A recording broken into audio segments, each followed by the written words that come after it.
Hey, how's everybody doing today? So for me, I am stressed out, but having a great time. I know that most of the people here attending the show today are definitely also doing well. We've had a lot of sales. I think we've sold about 15% of the artwork that's been brought for the Saturday art drop. So quite impressive, and I can't be happier. But today we're here for a special panel. We've got Felix Lu and James Harren, and I want to introduce you to both of them. Felix and James, how are you both doing today?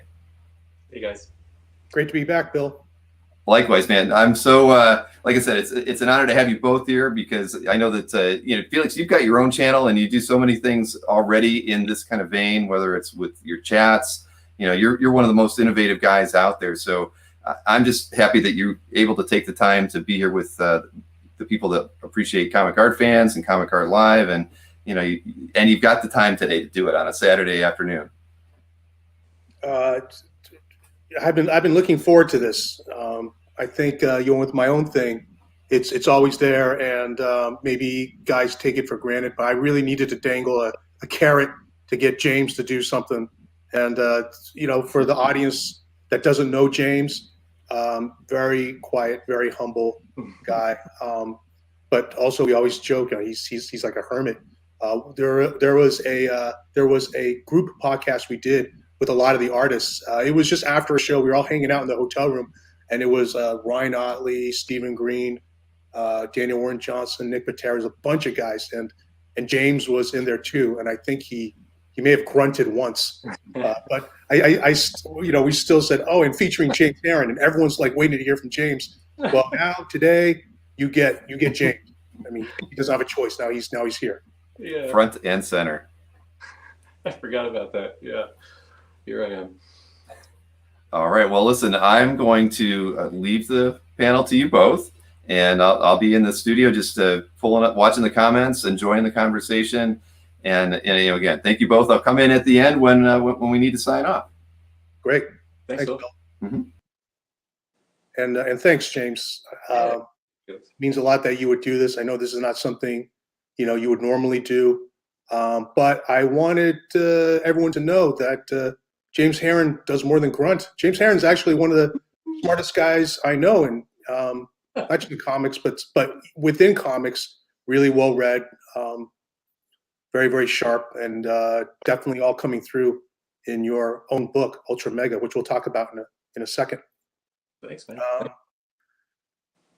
But I don't tell people this. I think everyone knows, especially artists know, young, old, anyone who's paying attention, that you are the most influential artist of this generation. And I don't say that lightly. I think you are someone who's inspired an entire school of art that may end up defining this generation, much like Neil Adams in the 70s, or Michael Gold in the 80s, or Jim Lee in the 90s. The one big difference is you're not big too. You've been doing it all indie, which to my mind makes it all the more remarkable. But yeah, thanks for coming on. We're just gonna talk all things James Harren today. Thanks, man. Thanks, Felix. That's way too much. It's way too much. Well, when I say you are an influential artist, I think some people would say that you are an artist, which is a compliment, but it can also be a bit of a curse. Mm-hmm. You don't just want to be an artist. I mean, artist sort of, I think sort of implicit in that is that you maybe toil in obscurity a bit.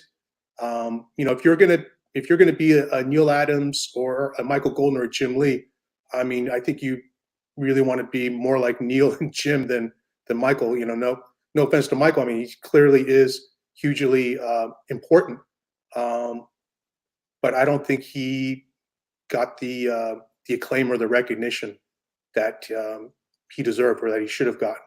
And I certainly hope you do. You will. I think you're on your way, especially now that you've taken the reins of your own work into your own hands. Yeah. But anyway, those are my opening thoughts. I'm talking over you, so go ahead. Anything you want to say? Feel free. Yeah, I mean, I don't think of my career. I don't think of my career as a career. I'm just doing what I want to do. I'm just doing what hopefully I'm good at.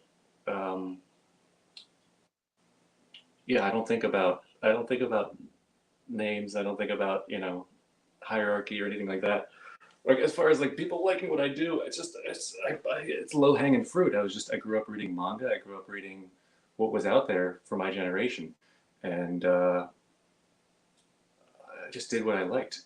I'm not. There's no craft here. I'm just doing what I like.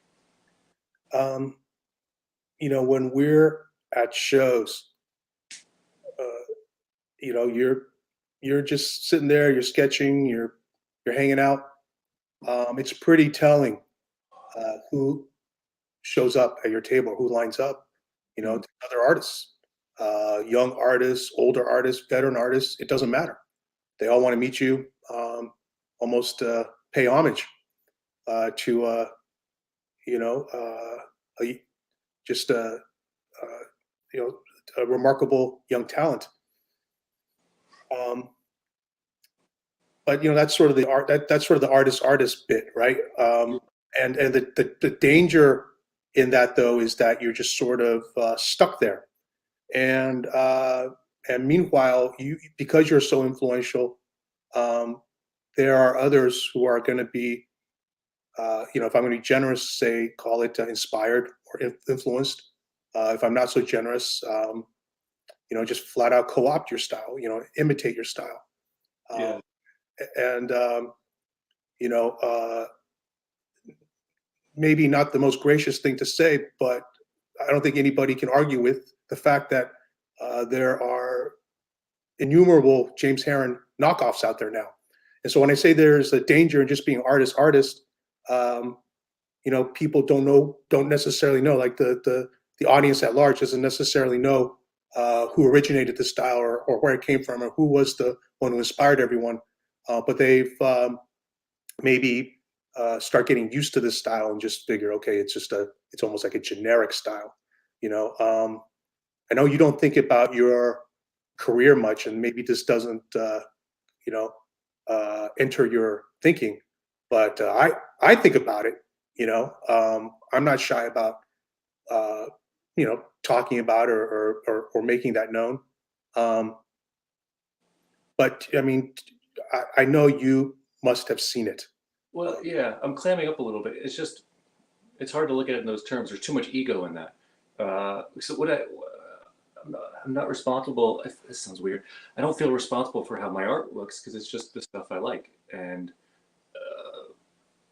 I can't claim this style. I can't claim any ownership of it because I'm just taking in the stuff I like, getting the nutrients I want out of it, and putting it back out there.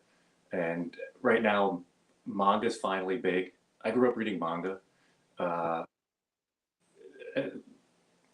grew up reading European comics, and when I started in 2009, that was new. It looked like it was something that I was doing, but it was just the stuff that I was into. And if it wasn't me, it was going to be somebody else. And I have no claim or ownership on what people do. I don't know. It's just I can't. I don't know. I don't know what people are doing out there, man. I'm just trying to keep my head down and do what I like. Well, you love manga. You're influenced by manga, and I think that's where the screen tones come in. And I never claimed that you invented screen tones or you were the first guy to use screen tones, but there's no question that popularity amongst Western comic artists, spiked after you started using them. There's really no debating it. I mean, people can claim, oh well, I didn't get that from James Harren. I got that from reading manga. Well, okay, maybe, but just coincidentally, though, everyone started using them after you and after really our group popularized. And I think because, large part because, I would tell you that in our group, it was you and Nick Dragata, okay, who were the first guys to really use them. God, is amazing. Nick was concurrent to you. I'm not going to throw Nick under the bus and say, he's doing it because of you. I mean, Nick and I would go to like Kinokuniya in San Francisco to buy them, Yeah. but no one uses them like you. People sort of use them as a value or just to like a typical screen tone use. Nobody layered them or threw as many different types of patterns on a single page like you. And I know Reba's is Reba's here. Hey Reba, Reba owns your Lady Thor cover, kind of an early cover. All right, and when I got that, I just couldn't believe it. Like you have the rays emanating from her and from the hammer, and each ray is like a different screen tone. It was just absolutely wild, and no one else uses them to that degree. I mean, you're a virtuoso with those things. Thanks, man. And I've since become very friendly with the company that makes them and their VP. We buy them directly from him. Is that true? Yeah, he credits our group with their sales just taking a massive jump overseas. It's the leader, right? You're talking to the leader. That's amazing. I didn't know that. That's I tell him, yeah, well, you should throw some stock James' way because that's where it really started from. If it wasn't me, it would have been somebody else. There's just the hunger for traditional things. As this technology gets better and better, I mean, Procreate and all this digital software is just incredible. But it makes it so much more novel and interesting when people do it on in meat space on paper. So I feel like it's just one of those things that was like it was bound to happen. People like the novelty of real artwork on paper still. That may or may not be true, but again, it's just crazy to think that I mean the Japanese manga industry. It was just how they. I mean, just decades of practicing with that craft and that art. So they have. I feel like I barely even scratched the surface with those things. There's even they don't use it like you do. That's bullshit. Just well, maybe that's not such a compliment because it's almost like throwing the kitchen sink at these things. But we're gonna go over we're gonna show off some of your art in a bit. And I always say to people, this may sound like an exaggeration, but once you have the art in your hands, you will see it's true. Your art has like a literal weight to it. It has a heft to it. And it's not just because you pile on screen tones, it's the inks, it's the paint, it's everything. Like there's a weightiness to it. Like if you hold your page versus anyone else's page, you can tell a difference. I'm sure there's a scale where the micrograms would prove what I'm saying is true.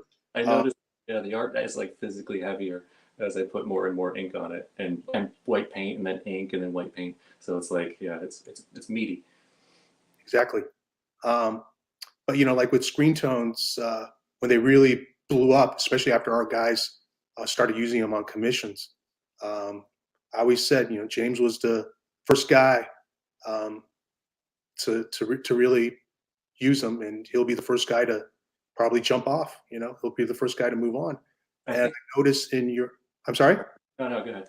And I noticed in your art and some of your commissions, you've definitely gone back to just traditional pen and ink and not as much screen tones. Not that you ever relied on them; they were just another tool for you. But you've kind of stepped back. Was that a conscious decision? I mean, have you moved on a little bit? A little bit, yeah. I mean, I still have a bundle, and I throw them on pages if I think it's appropriate.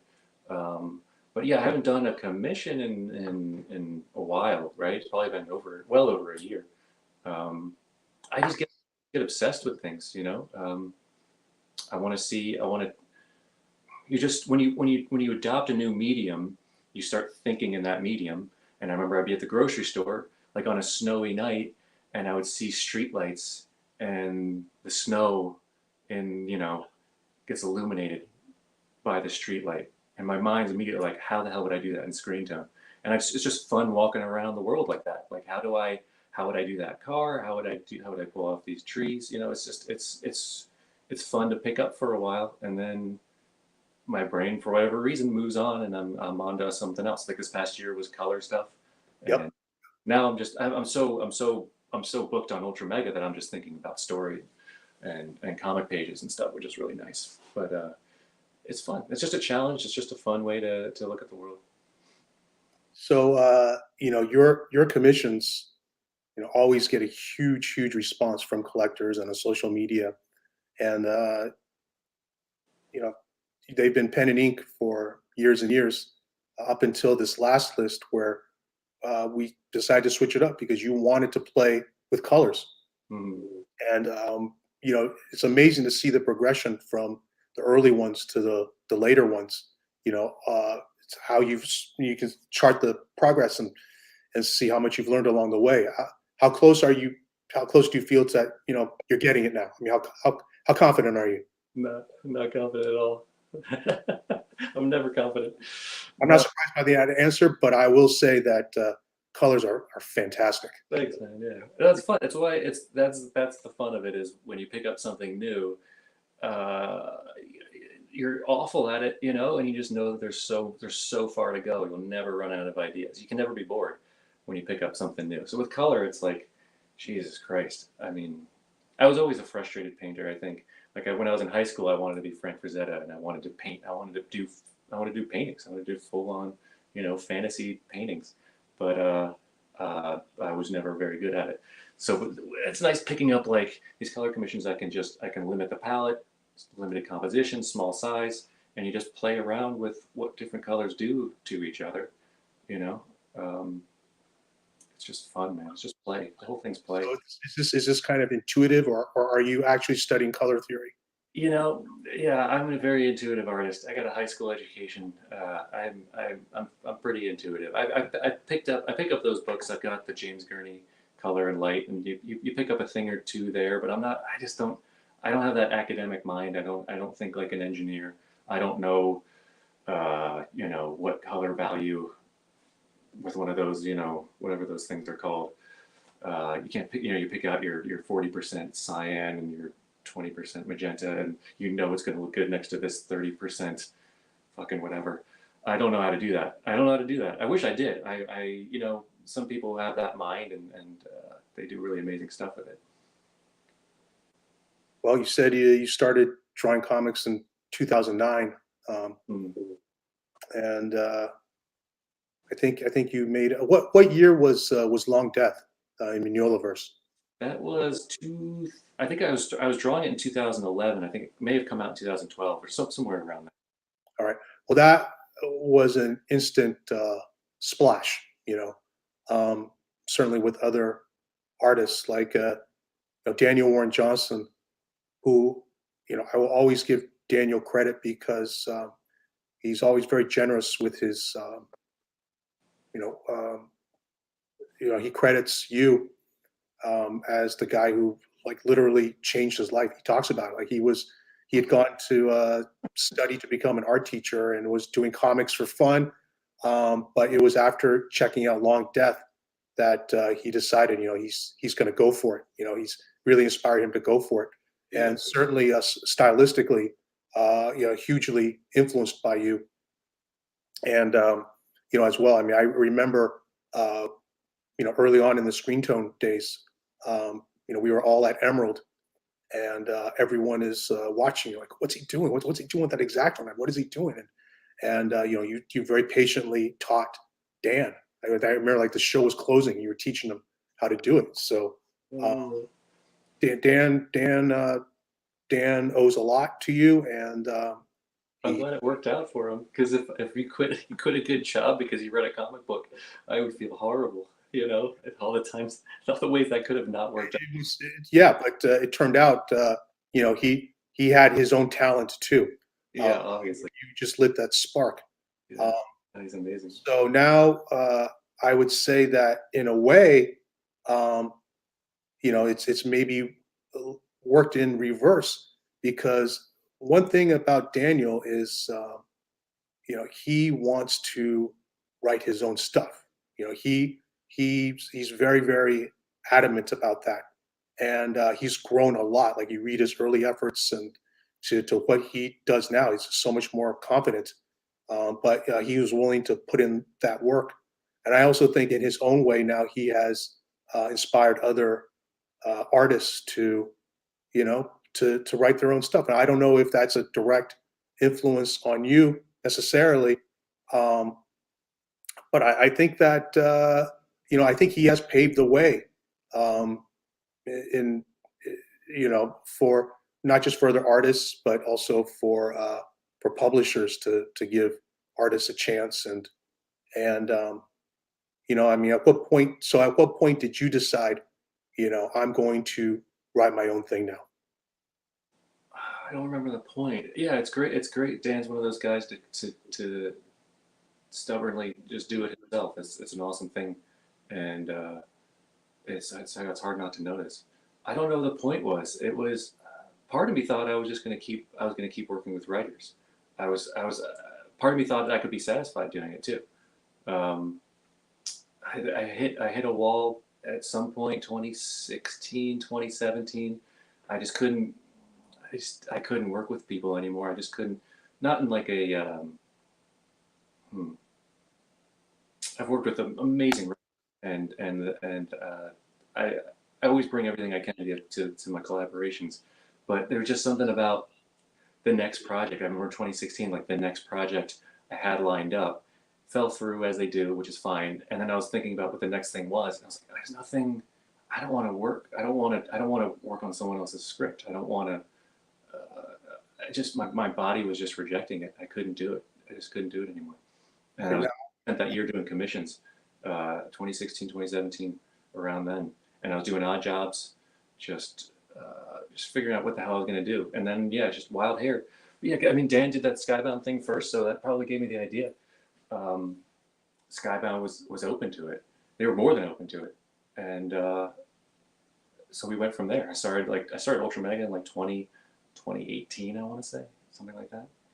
Well, I'll say this, and I concur. You've worked with some really, really good writers. Even lucky that way. I can't think of anyone that you consider a stiff, at least, right? But I will say that I think with Ultra Mega, you are now the best writer you've ever worked with. I mean, certainly no other writer has played to your strengths the same. I mean, that's not fair. But you're having a blast, and it's really coming through. Yeah, I'm having a lot of fun for sure.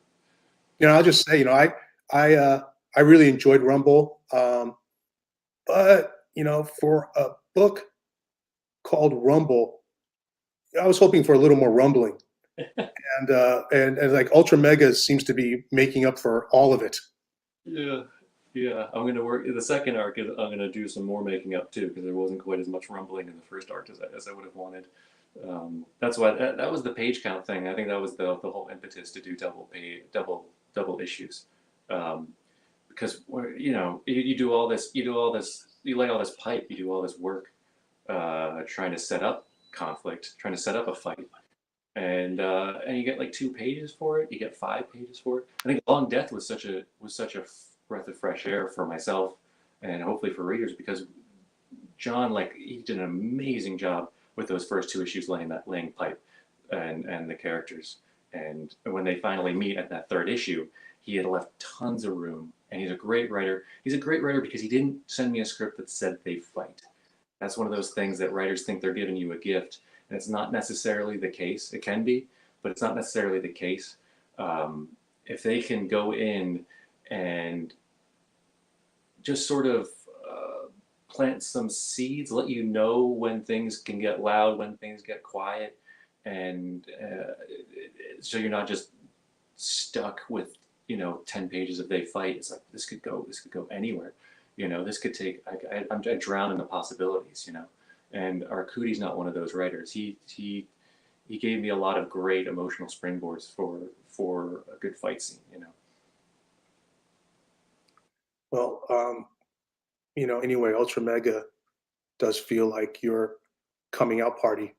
You know, the same way Silver Surfer Black was for trad, and you know, the art's just been going bananas. I mean, for anyone watching who doesn't know, you know, the issues are all oversized. So the first two issues, you know, over 100 pages, and all of them have gone.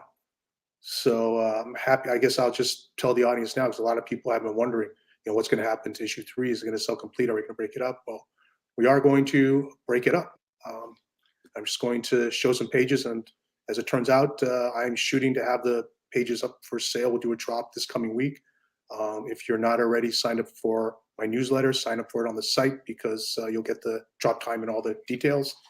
But you know, you know, there are no throwaway pages in this series. You know, in Ultra Mega, like you could, you know, it's not a knock, but in Rumble you can see there's some pages where you're kind of taking it easy, or not necessarily phoning it in, but you know, you're just pacing yourself, and for better or for worse, you're not killing yourself on each of these pages. I kind of wish you would pace yourself a little bit. I worry for your health, but that's sort of the benefit of not doing Big Two, of doing a creator-owned. You know, you can make your own schedule. But I think anybody who has gotten one of these pages knows exactly what I'm talking about.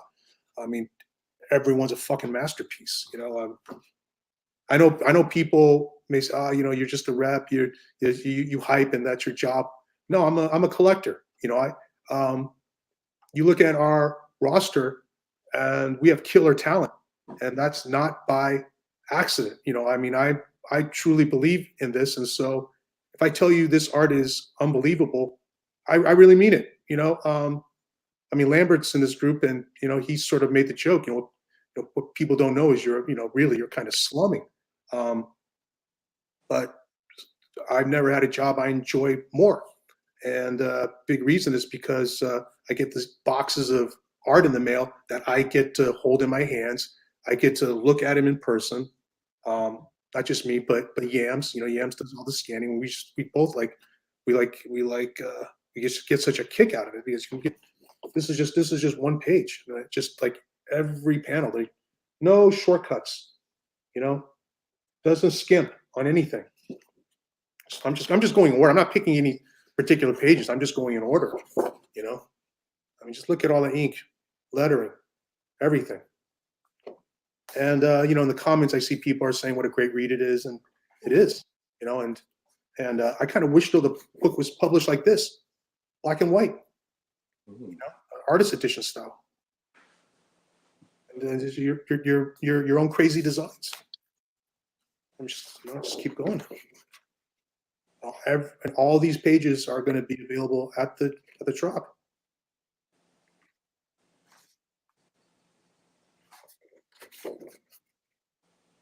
Okay, thanks, Bill. I think you know, I showed some other ones, but you know, and again, who buys James Harren art? Not just fans, not just art collectors, but other artists. And I know they sort of almost view it as tuition of sorts. You know, they get to study and learn up close. You know, I just as a fan and as an art collector, I love just, you know, just taking all of this in. But I'm sure for an artist, it's there's a whole nother level to it. It's an even deeper experience. Yeah. Oh, but yeah. Good luck to anybody who wants to get this art. You know, there's only going to be so much of it. So, okay. You know, was there anything else you wanted to talk about, James? I said at this sort of halfway point, we'd start taking questions, and I think we're kind of at the halfway point right now. Yeah. Bill, if I haven't been able to monitor the chat too closely, but if you want to shoot us some questions, okay. Yeah, I don't know if you can read that. I'll read it from Mike Flowers. You recently transitioned into self-coloring your work, namely commissions and covers. Do you find this to be a natural evolution of your art? Yeah, I've been coloring my covers for a little while now. I started that in like 2014, 2013 or so. Like, yeah, I think in color, any opportunity to try that out, I'm always happy to. I was thinking about when I started Ultra Mega, I almost wanted to color it myself, and that was going to be how it was going to be for a while.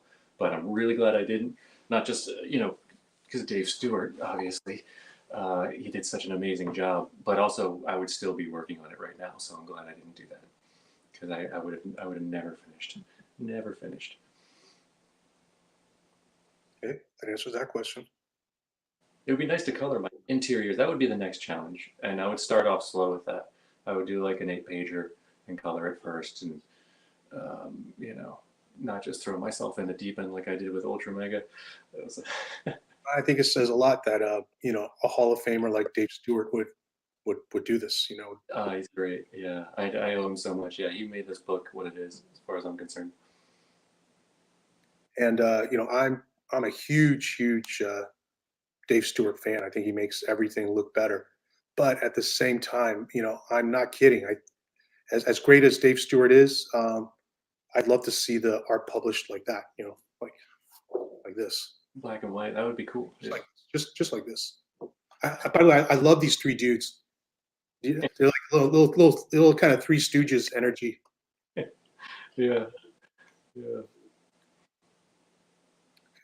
Any other questions, Bill?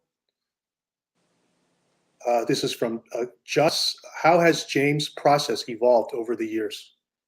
It's a good question. So I would, it's been a weird career. When I was at Dark Horse, I was there for a couple of years, and they had a good schedule where you had a lot of time. You could do, it was usually about 6 to 8 weeks per issue. So you're not on a monthly grind. Rumble was a monthly grind. So when I was working on BPRD and all the Dark Horse stuff, I would pencil everything out longhand, just blank board. And somewhere on Rumble, when I had to do monthly, I started doing layouts on computer paper, and I just scanned, like 8x11, and now ballpoint pen, blue pencil, just rough drawing. I'm really comfortable with ballpoint pen, so I love any excuse to draw on that. And I would scan that, and I print it out 11x17, and I've been doing that pretty much since, just printing out my pencils and inking them. I did just get an iPad this past year, and I've been doing Procreate stuff a little bit. I pencil some pages on the iPad, but digital is still weird to me. I still haven't totally figured it out. It's just weird to draw on a screen. So I go back and forth a lot, but yeah, that's the process. And with writing, it's totally different too. With writing, it's hard to. I'm not a writer, so I can't script stuff. So I just start drawing. I print out a sheet of paper with a bunch of little squares, one for each page, and I just try to draw the story as I see it, how I think it will work visually, and then I blow that little square up, and I'll do a pencil off of that, and it's always a surprise at the end when I letter it, because I feel like I rewrite what I drew. It's just a nonstop process of like writing and creating and tweaking, and it's not very like, there's no finished script and then I finish a page, and the thing is just not done until the very end, until it's printed. Like when this third issue came out, I was like, holy cow, I just came up with that line, like I'm really glad that line came to me. You pretty much answered this next question, but I'll read it anyway. From Paul Guinness, and Paul is in Australia, and he is one of your big fans from like I started repping you in 2014, and he was buying art from back then. But anyway, from Paul, hey Paul, from Paul, James, are you writing full script, then thumbnailing, or is it more organic, writing as you visualize the story of Ultra Mega? Clearly there's a broad overarching story at play, so curious. Yeah, I have I have a place I want to go, and I keep that in mind. I've got a constant notebook. I don't think I brought it here, but I have a notebook full of notes and doodles and the major moments I want to hit. But yeah, like I think visually. I'm not good verbally. That's one of the reasons I don't do interviews. I'm not good verbally, and that means I'm not good verbally on paper either. I don't know how to sit and write things and express myself with words. Words just don't work so good for me. So I beg to differ. You know, your afterword in issue 1, I thought was really, you know, oh, thank you. excellent. Appreciate it. But yeah, for it feels better comic book wise just to start drawing, just draw and doodle notes in the margins, because that's at the end of the day, that's, I mean, I'm amazed. Comic book writers do amaze me. I'm just the fact that a good comic book can come from somebody that's not drawing it out first, because I just don't know it works until I draw it. Like I have an idea about. I'm working on an 8-pager right now, and I had to draw it to make sure it works, and that means I had to draw a lot of pages that didn't work. So I'm drawing little tiny thumbnails of the story, and hopefully, as I get better at it, I'll get better at extrapolating and understanding where the words can marry the pictures better, because that's the beauty of comics, is if you can get some really powerful dialogue on top of the pictures. But obviously I'm biased. If something just reads visually, I think that's fantastic. But if you do that, like when a lot of animators do comics, they'll wind up having tons and tons of pages, and you flip through them practically like a flip book. So there's a limit to that. I'm trying to find the balance. Just trying to find the balance. I just had a question. Is there a writer that you would like to work with specifically? Oh yeah, there's tons. You know, past or present, doesn't matter. Just from on a fanboy level.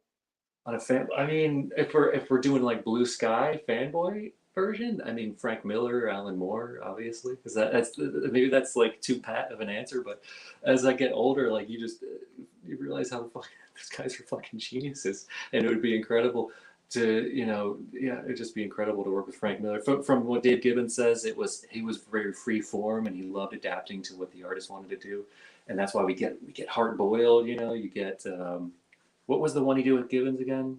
Give me liberty. What was that? Give me liberty. Yes. And you just get these bizarre, funky things that are a meeting of these two minds, And then with Alan Moore, it would be just the craft. I don't think I could do it, frankly, but just the challenge of trying to match his craft, to see if you can get the panel to say everything that he wants it to say and that the story needs to say. God, that would be amazing. That would be amazing. I look at Watchmen regularly as as far as Western craft goes. That's probably the highest there is. Yeah, that was a perfect answer as far as I'm concerned. But real quick, I mean, living, a lot of great living writers too. There's a lot of people I'd like to work with who are not that Alan Moore and Frank are still alive. I don't know why I said that. But like Jason Aaron, and I've always wanted to work. Jason Aaron, I wish I could write like him. I feel like he's certain books he does are like books I wish I did and wish I could have written. Like the Goddamned, I love that book. It's insane and wrong, and that does so many things for me. Very, very muddy book. I mean, literally, Yes. it's set in the mud. So Yeah. I think you do very well. Yeah, you should do a fill-in, a guest issue. I thought about asking about that. Yeah, I don't know if I'd have the time now, but that would have been amazing. Not that Garrett doesn't need the help. I love that guy. It's incredible what they're doing. Great pairing right there. Mm-hmm. Ready for the next one, Bill? If you are. This is from Crooked Tooth Productions. After Ultra Mega, do you think you'll ever be able to dial it back again? Or are you just going to keep going more and more nuts with the demands of your art/craft? Glad to see your work, James. Man, God, it's right now I'm in a really lucky place. I don't want to take it for granted. I can't believe that people are showing up for this book. I was expecting nothing. Frankly, I was expecting nothing, and I was going to have to get a real job after this.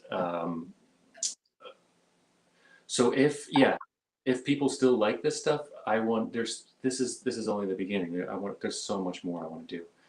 I can't even sleep at night with all the insane things. I want to go I want to go so much further. When you look, we were talking at the beginning, you know, I don't deal with compliments well, but you're talking about, you know, the manga thing's really big right now.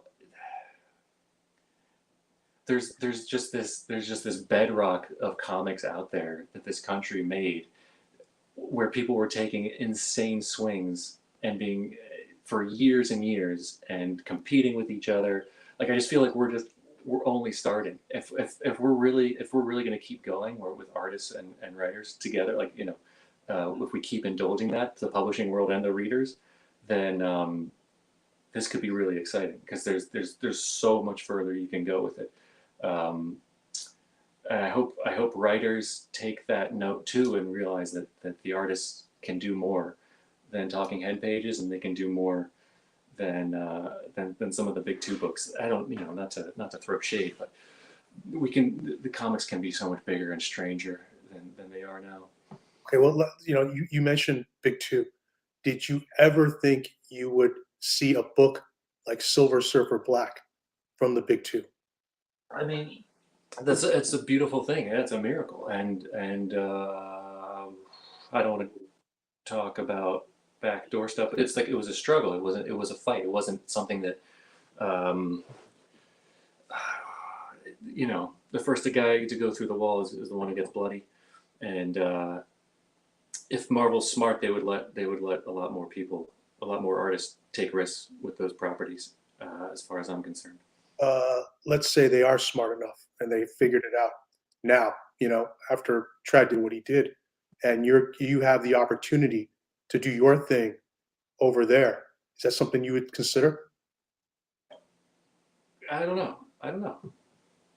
Maybe. I have some ideas. I have ideas, but I'm also content. I'm perfectly happy doing my weird stuff. Yeah, I really don't know. Yeah, like after Silver Surfer Black, I could see even a space for, you know, Ian Bertram over there. Yeah. Or I don't know that anyone but Image or you know, indie publisher would publish Little Bird. Meaning, I don't think Big Two would have published anything like that. But I think Marvel especially seems to be a little more open to these styles. Yeah, and I mean, DC has their Black Label, and they're doing some wild things there too. Yeah, but I'm also, just as a fan, I'm happy with Ian doing whatever the hell Ian wants to do. You know, I don't need to see Ian draw Cyclops or anything like that. I'm happy for Ian to do what he wants. Same with Trad too. You know, I know. Yeah, whatever these guys do, I'm there for. All right, ready, Bill? This is from Andrew Christman, my son. Andrew asks, James, can you talk about your influences for Ultra Mega? Lots of things feel familiar down to the main designs, but are somehow very unique and fresh. Do you have a conscious approach to this? I wish I was more conscious about everything I do. No, the influences, I think I talked about this in an interview. I was going through a phase of just, you know, the Japanese the anime OVAs from the 90s, when, you know, I don't know the history very well, so someone can correct me at some point. But from what I understand, it was like small animation houses with, like, it seemed like they would get the licenses to certain properties, and it was very, very talented golden age 80s and 90s animators just getting away with murder for like an hour-long VHS or 90 minutes or whatever the hell it was. Go Nagai. And OVA stands for original video animation, you know. And they were like straight to video things, and yeah, they were crazy. Like, there was a Gotchaman one, and yeah, there's but so which one of those did you particularly like? I mean, I grew up on it, so again, this stuff isn't even conscious. Like, I wasn't like taking notes and watching it to pull, you know, specific references to. It's just I grew up with just awful violence and you know, just artists taking insane risks and doing things that maybe are in bad taste, you know. That's what I like. I like comics and animation for. I like kind of the grunginess. I like the yeah. I like that it's not. I don't know. You have a little background character. I don't know if it's a necessary character that from issue 1 that fans have dubbed BJ Bear, the BJ Bear, and people want to see a BJ Bear spinoff. So Jesus Christ.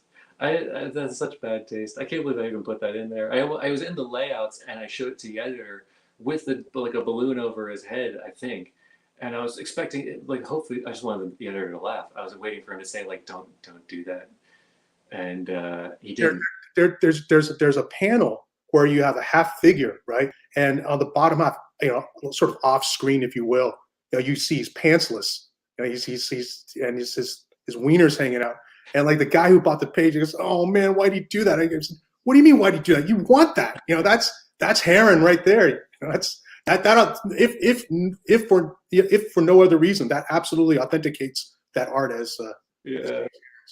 It's just bad taste. I don't know what to feel about it. I mean, some nights I regret it, but also it's just fun. It's bad taste is fun.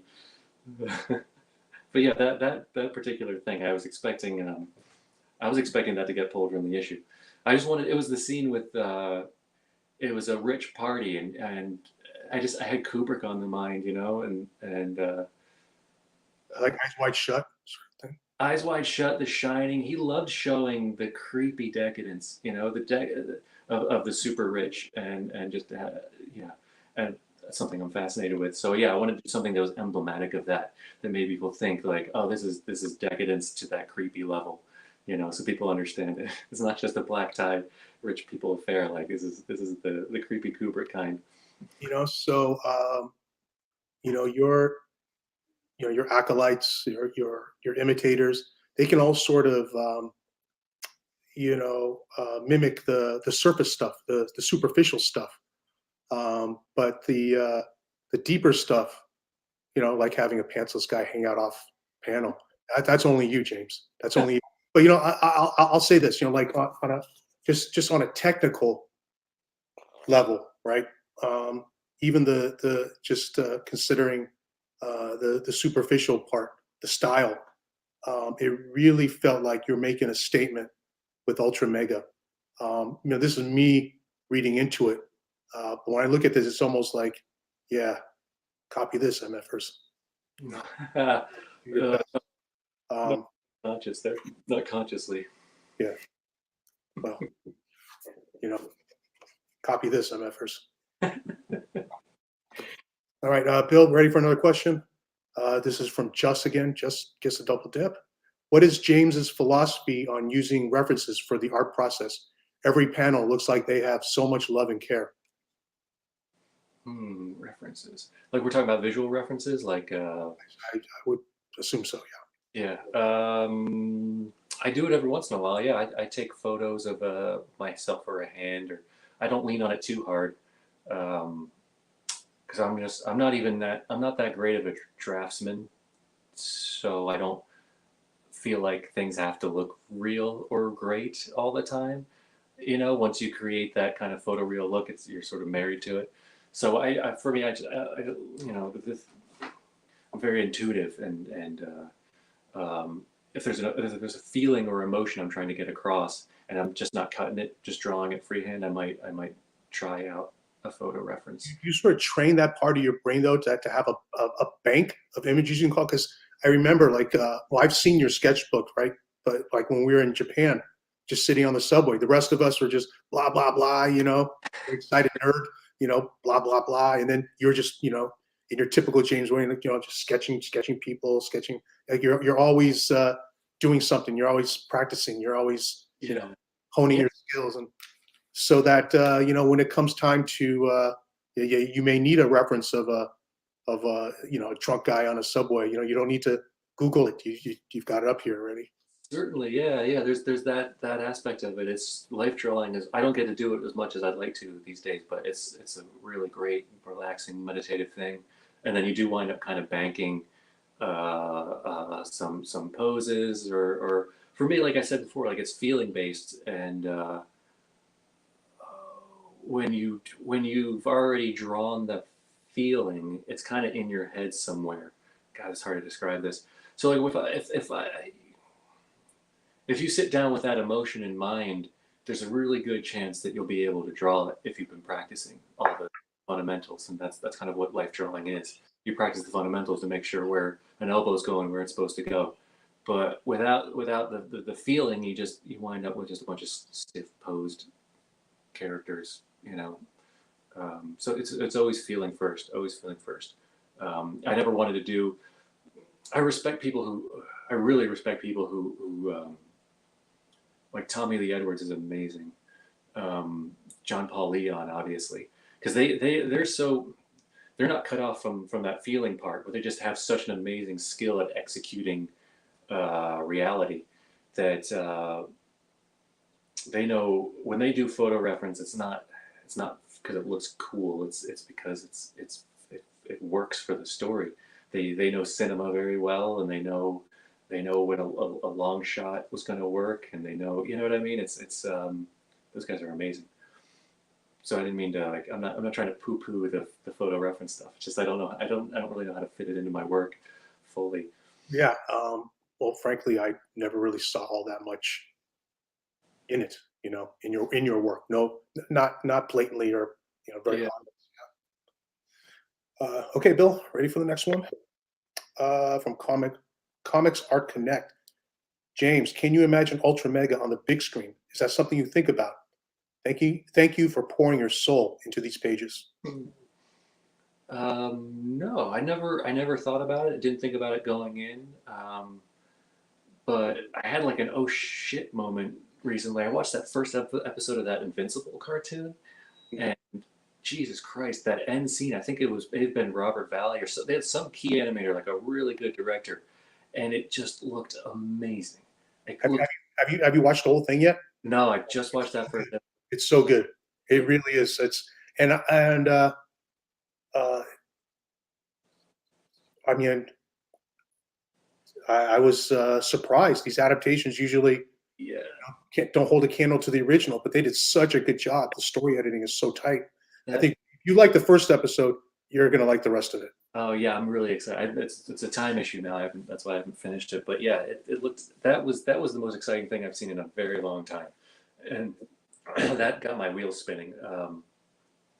An Ultra Mega if animation would be amazing. From Robin Beer, how were you able to keep Ultra Mega such a secret while you worked on it? You have been busy already. Having Ultra Mega going must have been difficult. Yeah, I was probably a little cagey, probably pretty weird about it. I didn't show it. Robin, we started off by saying James is a hermit. He grunts. That's how you keep a secret. You just don't talk. Yeah, nobody was asking. Yeah, a couple of people were asking, and I was just very politely, partially just out of embarrassment. I mean, this thing took me so long, and I said, "Oh God," I said no to so many good projects. And part of me was just, you know, I just going to do this. I needed to do it, you know, and suffer whatever embarrassment was waiting for me on the other end of it. And it was years in the making, because I remember talking to you about this and this is already past the gestation stage. This is when you're going to be putting pen to paper, and that was 2018. And you had, you know, and you were still trying to figure out the title. Like, what were you even going to call this thing? You know, so it was, you know, 3 years in the making just to get this out to the public. The title's kudos to Robert Kirkman. He came through with that. I didn't have a clue what to call this thing. I just called it, you know, Untitled Ultraman Project. But Robert came through with a great title, for sure. When he said that, I was like, this is perfect. It was kind of dumb. It's kind of says everything you need to say. It's perfect. Are you a particular fan of that genre? Yeah, I mean, I'm such a weirdo. I'm not a super fanboy of it. Like, I don't know how to. I've barely watched some of the show. It's just the aesthetic I'm obsessed with. It's so insane looking that I had to do my own version of it. there's probably some ego in there. There's probably a lot of delusion, but I felt in a way I didn't feel beholden to it. One of the things that intimidates me about Big Two stuff is that people have so many feelings and notions about what these characters should be that I just don't know how to bring my own kind of feelings to it. And this is so literally foreign to me, that I could just kind of say whatever the weird shit I had to say with it, and hopefully not upset the people who are a fan of that. What is it, tokusatsu, the genre? Tokusatsu. It's that sort of Ultraman giant. Yeah. I Superhero. want to, like, I'm not trying to lift my leg on it. I have nothing, not a criticism of that genre. It's just kind of a vehicle to do some really bizarre things, to explore the inner life of a giant karate man. You know what? This is a question that I actually skimmed by. I saw it earlier, and I think it's a basic question, but it's worth asking. From Stanley, who are your favorite current and past artists? Oh boy, current. I mean, Tradmore is amazing. Tradmore, I don't understand. I shake my head every time I look at his stuff in print, and then if you look at it in person, it doesn't even make any sense when you see his originals in person. I don't understand how the hell he does any of that stuff, which is really exciting. It's really, yeah, his stuff, every time he does something, it's thrilling. So Trad, Ian Bertram's a really big one. I love what Ian does. I knew Ian back at from the school visual arts days. We were in the same class together. He was like 18 years old, and he was doing amazing stuff then. He was doing stuff that didn't make any sense that an 18-year-old was doing. When I saw it, I was just like, yeah, he was doing work that was better than I was doing. I was a 22-year-old student there, and so yeah, Ian's just constantly floors me. Who else is working these days? I don't know. I'm sort of blanking. Past and present doesn't, Yeah, past. I mean, God, I never get tired of looking at Kirby. I go through lots of Frank Miller phases. It's really neat reading Frank Miller now as a writer, in quotations, now that I'm a writer, because he married the two so damn well, that he's somebody that I really look up to. I mean, Richard Corbin, I'm obsessed with Richard Corbin for art wise. Yeah, I don't know. I'm blanking right now, but yeah, I can see a gist. Hey, Bill, are we're coming up toward the end here? Looks like we are, huh? Yeah, we are. I hate to say it because it's been a really enjoyable conversation for me. I've been, if I had popcorn, I would have been thrilled into this whole thing. But yeah, no, this is. There were a lot of other questions too. I hate that Justin actually had Harper had a couple questions. He wanted to know if you actually collect original art too. And since this is a comic art collecting kind of group as well, I think we just close on that question there. Do you collect originals at all, or is that? Let's see if I can pull something down. I'm not a huge collector, but I have some pieces that I like a lot. I've got some Guy Davis originals. Speaking of screen, there you go. Before anybody in the West was doing screen tones, he did the Marquee entirely hand screen toned, hand lettered. That guy is as far as I'm concerned, the unsung hero of comics. He's the best of the best. So I have one of his screen tone pieces. I think he did for like a role playing illustration thing, something like that. And the tone aged, so it's all yellowed. So I got that. I have a few other small things, but I'm not a huge collector. Just because I would never stop if I started. And I have a child. Yes, my wife told me I couldn't buy any artwork this weekend because of my kids as well. So I understand. Yeah, it's a hell of a hobby. Certainly is. So again, thank you both. I really appreciate it, Felix. Hopefully we can do something again in November. And James, if there's ever anything that I could help either of you with through Comic Art Fans or Comic Art Live in the future, just please let me know, because I sincerely appreciate you both taking the time this afternoon to chat with everybody and give a little bit of yourself and let people in on some of the the things that are more important to you, creating these things that really clearly have created a lot of enjoyment for people. I haven't read Ultra Mega, but I am going to now because I've been hearing so much about it. And Felix, you've done just a phenomenal job of promoting that as well. I mean, I think that no one describes the reasons why we should collect original art quite like you do. And I read every email that you send out word for word because I always enjoy the way you present the art and the hobby to collectors. It's a very fresh and unique way that I really think inspires people to want to own the artwork. And so again, kudos to both of you for taking the time today. And again, Felix, I will always be in awe of the way you present the hobby and the artwork. You really really honor the medium unlike anyone else. It's just the art really just speaks for itself. I just want people to notice. That's all. And once people do, that's it. Once you get this in front of them, they see it, or even better, they hold it in their hands. That's it. That's it. I get it. All right, gentlemen, thank you so much. Have a wonderful afternoon. And again, thanks to everyone for coming. It was a lot of fun. All right. Great to see you.